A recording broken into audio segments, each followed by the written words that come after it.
Здравейте със седмичната прогноза за периода от 6 до 12 ноември 2023 година за всички вас, които попадате на видеото. Една, бих казала, спокойна седмица, в която всички вие ще се чувствате стабилни, уверени в себе си, в това, което вършите, в това, което изобщо се случва във вашия живот. Ще започна първо с картите с послания, които изтеглих за вас. Край и начало едната. Старото трябва да се изхвърли, за да влезе новото. Това послание по-скоро тук касае рутинните задачи. Онова, което вие сте стартирали в последните 4 седмици, за някои дори 4 месеца, в тази седмица е възможно вече да го финализирате. Особено, що се касае до недвижими имоти, до вашия дом, семейство или дори работа. Картата, която изтеглих за вас с общата енергия за седмицата от Цветето Ленорман. Тук къщата.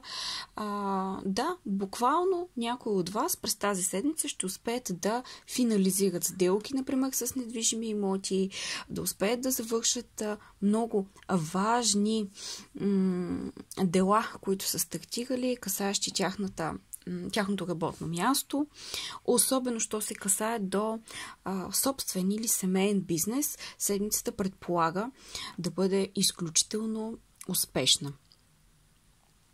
Имайте предвид, че е възможно в първите дни от седмицата да работите от дома. Дали това ще бъде поради някакви здравословни причини или вие ще предпочитете да занесете, така да се каже, служебните задължения у дома, за да ги приключите, особено ако има нещо, което не сте успяли през предходната седмица да довършите, а за някои дори предходните 4 седмици до 4 месеца. Тези от вас, които, например, гонят някакви бонуси, имат някакъв таргет, който да покриват, работят на 3 месечи, 6 месечи, 4 месечи, имат някакъв бизнес план за изпълнение, счетоводен, маркетингов, финансов и така нататък. Наистина тази седмица е важна вие да приключите абсолютно всички задачи.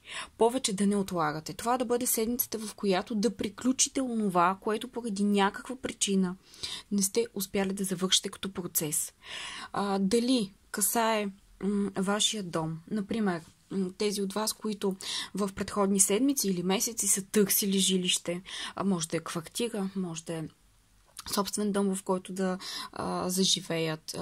Примерно, ходили сте на огледи, на срещи, относно, например, финансиране, кредитиране и така нататък. През тази седмица вече нещата е добре да приключат, да успеете да затворите сделката, да подпишете вече окончателните договори, да усвоите освен това средствата, които са ви необходими. Тези от вас, които са имали нужда от средства за своя собствен бизнес или пък за някакви ремонтни дейности, добре е през тази седмица вече да приключите с това. Ако има нещо, което ви се струва много като обем работа, да, довършете го вкъщи, но ще бъде добре, пак подчертавам, в рамките на тази седмица вече да финализирате целият процес. Успешна е седмицата и зависи от това дали ще сте склонни да поддържате своята рутина. Някои може да стартират седмицата отпаднали с ниска мотивация, не до там, как да кажа, така стабилни физически или емоционално. По най-бързия начин е добре да се съвземете и да действате. Седмицата предполага тук действия. Въпреки че тя няма да бъде толкова стресираща. Напротив, всичко ще се случва сякаш по план, ще се случва на време, ако вие не отлагате. Отложите ли нещо за следващия ден, просто ще се натрупват много нещата и може да стигнете до някакви блокажи вече в края на седмицата, което не е добро. Възползвайте се максимално от енергията на тази седмица. През тази седмица няма да сте особено социално настроени и активни. Ще бъдете фокусирани върху своята рутина, върху своите ежедневни навици, върху своята работа, особено тези, които имат собствен бизнес, които работят за себе си, за изграждането на своето име, марка, бранд, така нататък. Седмицата е много удачна да пожънат големи успехи, които биха могли още в самата седмица да материализират и от финансов план. Възможно е неочаквано за вас през тази седмица да получите финансови постъпления. Възможни са неочаквани срещи, някой да ви забележи, да ви хареса, желание за някакъв вид партньорство, възможно да се появи платежоспособен клиент, възможно е да успеете да продадете най-скъпия си продукт или услуга, които предлагате. Така че седмицата предлага безкрайно много възможности, стига вие да бъдете дейни, да бъдете активни и да приключвате. Успеете ли да приключите с важна задача, ще видите, че веднага вратата, която се отваря пред вас, ще бъде широко отворена и ще ви се изсипят наистина най-различни блага и изобилие от всякакъв характер. Другата карта, която така изпадна от тестето с послание за вас за тази седмица: не съди другите и себе си, виж любовта и светлината във всеки човек. Това повече го свързвам с вашата настройка да не сте много социални през тази седмица. Сякаш няма да ви се излиза. Ще искате да сте фокусирани и концентрирани върху себе си, върху вашите задачи, върху вашия дом, върху вашето семейство, домакинство и така нататък, в което няма нищо лошо. Но ако някой ви потърси неочаквано, например, подредили сте си графика, появява се ваш клиент, пациент с молба, откликнете. Не дейте да отхвърляте така този човек, защото той е изпратен от Вселената, за да тества вашето милосърдие, вашата любов към хората. Така че действайте наистина от позицията на състрадание. Влизайте така в положение на другите хора. Разбира се,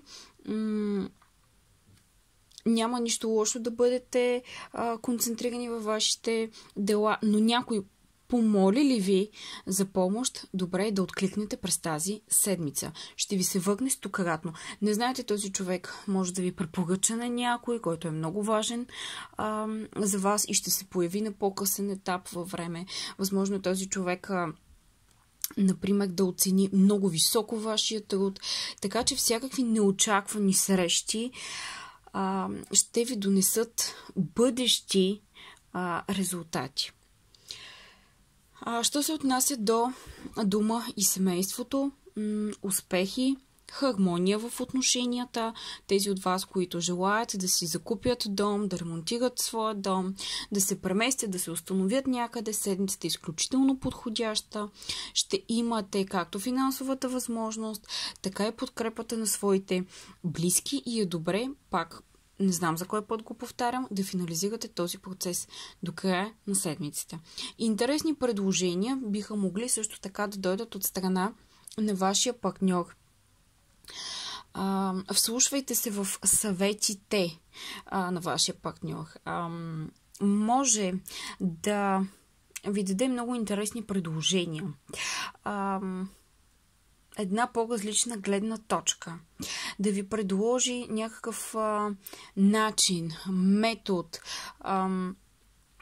нещо, с което, например, вие да не само да стабилизирате своето положение, но и да надскочите по някакъв начин себе си. Нещо, което до сега не ви е хрумвало, не сте гледали по този начин. Бъдете отворени и за чуждите гледни точки, включително и съвети, помощ, идващи от страна на вашата половинка. Отношенията в семейството, казах, както и с вашия партньор, ще бъдат прекрасни, хармонични. Тези от вас, които са необвързани, ако успеят през тази седмица да сложат наистина точка и край на всички от тези свои притеснения или задръжки от миналото, ако спрете да се връщате назад към стари отношения, към стари връзки, то тогава можете наистина вече от сряда нататък да очаквате интересно познанство с нов човек. Има шанс да срещнете подходящ партньор или да се влюбите, включително да се влюбите от пръв поглед по време на някакво пътуване. Това може да бъде командировка или просто някакъв кратък престой на друго място и съвсем случайно да се засечете с този човек. Може заедно да пътувате до някъде, така че тези от вас, които са необвързани, имат шанс през тази седмица да се влюбят. Неочаквани парични постъпления, ви казах, също така са възможни допълнителни някакви бонуси. Това може да бъде някакъв хонорар, бакшиш, възнаграждение, комисионна или просто ако сте имали нужда от допълнителни средства, кредити, финансиране и така нататък, през тази седмица вече да ги получите и това ще ви зарадва. Като цяло, добро настроение, обърнете внимание в началото на седмицата на своето физическо здраве, опитайте се да бъдете стабилни, спокойни и да отмятате задачите. Обърнете внимание на рутината и на ежедневните навици. Това ще бъдат нещата, които ще ви помогнат всичко да върви гладко и по най-добрият за вас начин. Тъй като седмицата предполага наистина щастие, удовлетворение, много успехи, на които да можете да се радвате и да се чувствате горди с себе си, с това, което сте свършили до тук. И така, това беше от мен. Аз ви орисвам на много успехи, на любов и, разбира се, на удовлетворение.